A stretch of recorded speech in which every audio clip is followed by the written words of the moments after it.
Hello, my dear friends. My name is Amit Punia and I am your English teacher. दोस्तों, पिछले video में हमने present indefinite और present simple के there के यूज देखे थे। आज हम प्रेजेंट कॉन्टिन्यूअस पे थोड़ी सी डिस्कस करेंगे। उससे पहले कुछ चीजें देख लेते हैं जो कि इम्पोर्टेंट है। सेंटेंस स्ट्रक्चर कहता है देयर प्लस इज या आर, यानी कि प्रेजेंट सिंपल अस्तित्व को बताने के लिए। यह हमने पिछले वीडियो में डिस्कस किया था कि जब हम प्रेजेंट इंडेफिनेट या प्रेजेंट सिंपल का यूज करते हैं तो हमारे पास दो हेल्पिंग वर्ब होती हैं, इज और आर, जो कि देयर के साथ यूज करके किसी चीज का एग्जिस्टेंस दिखाती हैं। देयर देखो दोस्तों, बी वर्ब कौन कौन सी होती हैं? Am, is, are. एम का यूज क्यों नहीं लेते? क्योंकि देयर हमारा डमी सब्जेक्ट होता है, जबकि एम का यूज सिर्फ हम आई के साथ करते हैं।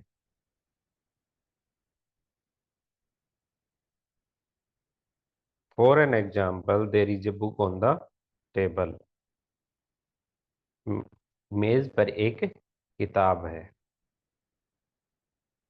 देखो दोस्तों, इसको ट्राई करते हैं हम किसी और तरीके से बनाने की। मेज पर एक किताब है, a book is on the table. किताब टेबल पर है, लेकिन इसमें किताब के टेबल पर होने का अस्तित्व तो नहीं बताया, बल्कि बता दिया कि किताब टेबल पर है।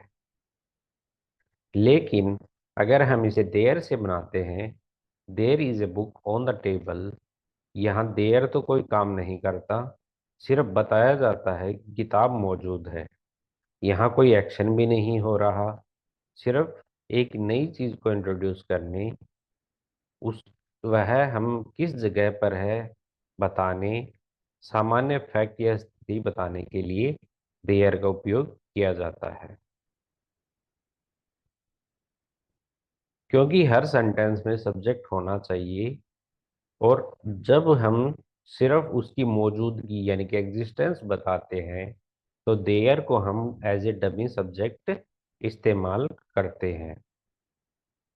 अगला है दोस्तों, there plus is are plus verb की फर्स्ट फॉर्म आईएनजी, यानी कि प्रेजेंट कॉन्टिन्यूअस टेंस, काम चल रहा है। देखो दोस्तों,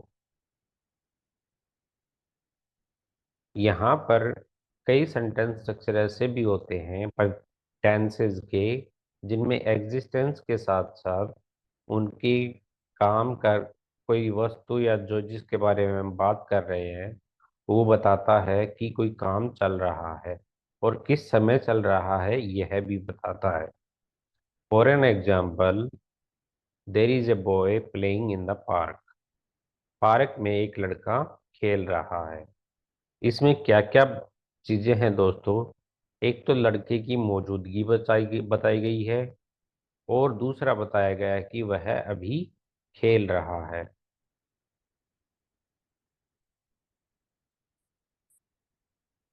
क्योंकि सिर्फ बताना ही काफी नहीं होता, यह भी बताना होता है कि क्या हो रहा है। इसलिए हम वर्ब की ING form present continuous tense में यूज लेते हैं, जहां पर देयर हमारा सब्जेक्ट होगा, इज और आर हमारी हेल्पिंग वर्ब होंगी, फिर हमारा सब्जेक्ट आएगा, फिर हमें हमारी वर्ब की आईएनजी फॉर्म लगानी होगी। उसके बाद जो भी सेंटेंस का पार्ट बचता है वो लगाते हैं। तीसरा स्ट्रक्चर कहता है there plus is are plus being plus noun. लेकिन इस तरह के सेंटेंसेस का उपयोग हम बहुत ही रेयर केसेस में करते हैं, और ज़्यादातर फॉर्मल और टेक्निकल चीज़ों के लिए करते हैं। नॉर्मली इस तरह के सेंटेंस स्ट्रक्चर का इस्तेमाल हम नहीं करते। For an example, there is being a meeting in the hall. Hall में एक मीटिंग चल रही है।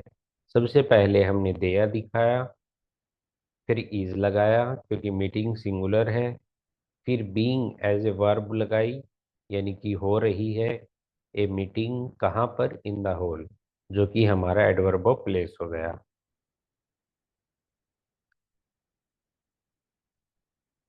जब हमें ये दिखाना हो कि स्थिति, मीटिंग, डिस्कशन, चेंज चल रही है, लेकिन किसी व्यक्ति पर फोकस नहीं करना चाहते, सिर्फ किसी चीज का एग्जिस्टेंस दिखाने के लिए हम इस तरह के सेंटेंस स्ट्रक्चर का उपयोग करते हैं।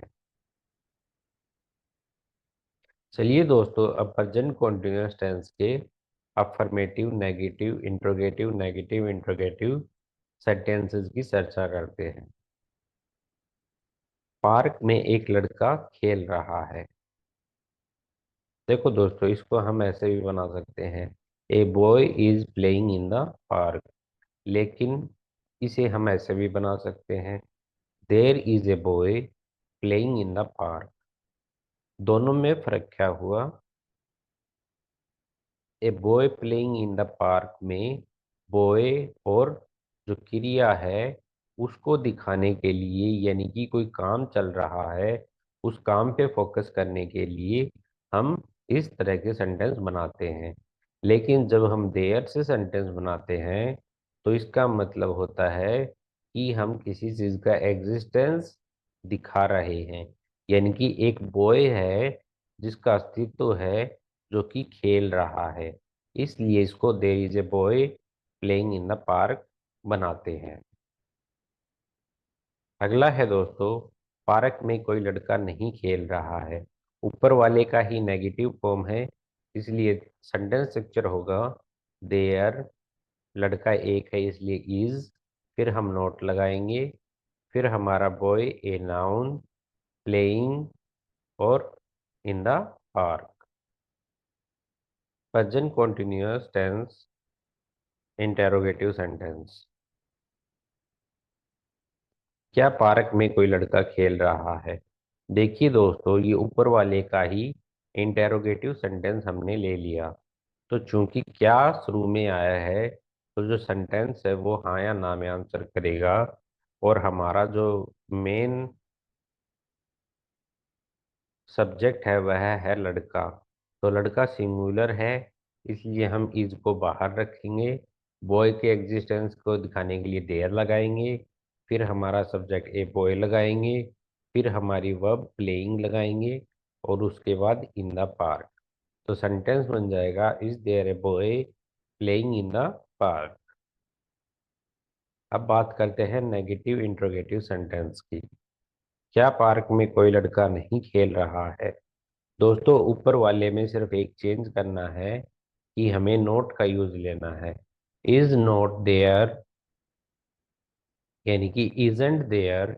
इज और नॉट का कॉम्बिनेशन हमने ले लिया, a boy playing in the park. Otherwise हम इसे कॉन्ट्रैक्शन यूज नहीं लेते, तो सेंटेंस बनता is there not a boy playing in the park. Park में एक लड़का क्यों खेल रहा है? तो दोस्तों, क्यों वाक्य के बीच में आया, और क्यों का मतलब होता है इंग्लिश में वाई, जिसका हमें आंसर कुछ इन्फॉर्मेशन के रूप में देना पड़ेगा। इसलिए सबसे पहले हम हमारा